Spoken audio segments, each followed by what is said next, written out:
subcommittees for the meeting here today and the opportunity to appear before this joint panel. I would like to commend Chairman King and, of course, my Congressman Bill Pascrell for their leadership on this issue and their sponsorship of the WMD Prevention and Preparedness Act of 2011. I have seen Congressman Pascrell's continued leadership on this issue, and I personally want to thank you and commend you for your efforts. On January 1st, 2011, I had the privilege of becoming the Sheriff of Passaic County. Passaic County is a jurisdiction of approximately 500,000 people, encompassing 185 square miles just outside the city of New York. It's actually northern New Jersey. Prior to becoming the sheriff, I was a detective lieutenant with the Clifton Police Department for almost 30 years and served as a SWAT team commander. It was during that time with the Clifton Police Department that I became a first responder to the World Trade Center on September 11th, 2001. In addition to being one of the worst days in our nation's history, I saw firsthand the deficiencies that our emergency responders faced. That day, thousands of brave law enforcement officers and emergency responders were called into service and showed great courage and commitment to our country.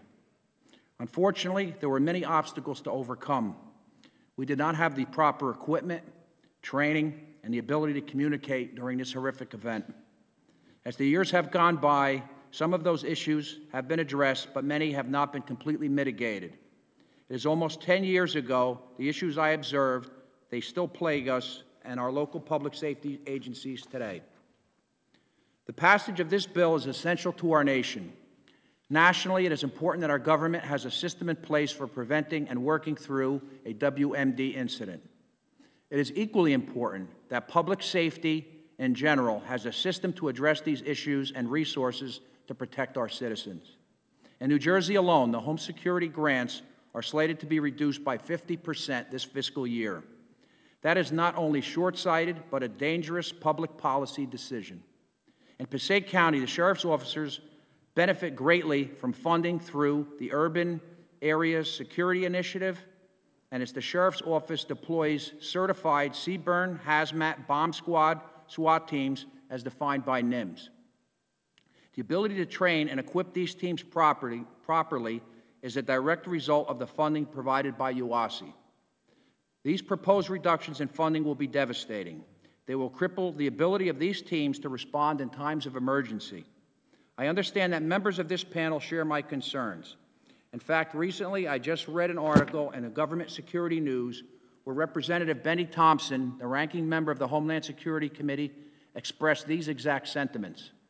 Additionally, the sheriff's officers and the department supports the county health agencies in bioterrorism and provides CBRN detection and security for points of distribution. Funding is needed to test and evaluate these pods to ensure their efficiency and effectiveness in the delivery of vaccines and medication during emergencies.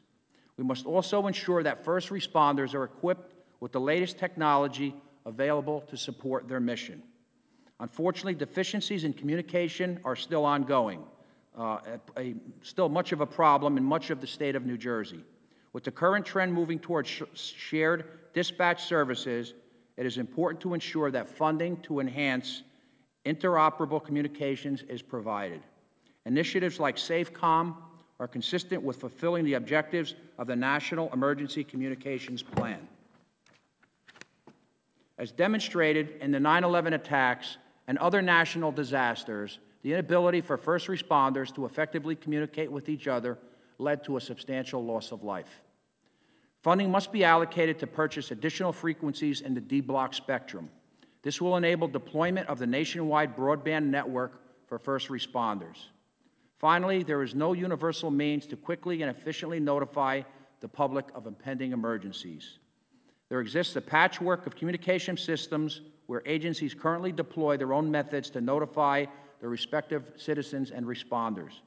Currently, no comprehensive technology exists to broadcast a message to all the residents of Passaic County. This needs to be corrected, and the only way to mitigate this dangerous situation is through the availability of federal funding. This initiative will allow for the deployment of a universal emergency alert system. The introduction of this bill moves our nation to establish a dialogue to ensure we are safe from any future attacks. The legislation helps address deficiencies in agency planning, coordination, and training that our nation so badly needs to address. Though these issues cannot be solved with money alone, our nation needs to put the appropriate resources toward this problem. Again, I would like to thank the committee, its chairman, Congressman Pascrell, for the opportunity to speak before you today. As a law enforcement professional, I am proud to be part of this panel, and I feel that our collective experience can assist in crafting the appropriate public policy to make our nation safer from a potential weapon of mass destruction attack. Thank you again for the opportunity, and I look forward to addressing any of your concerns.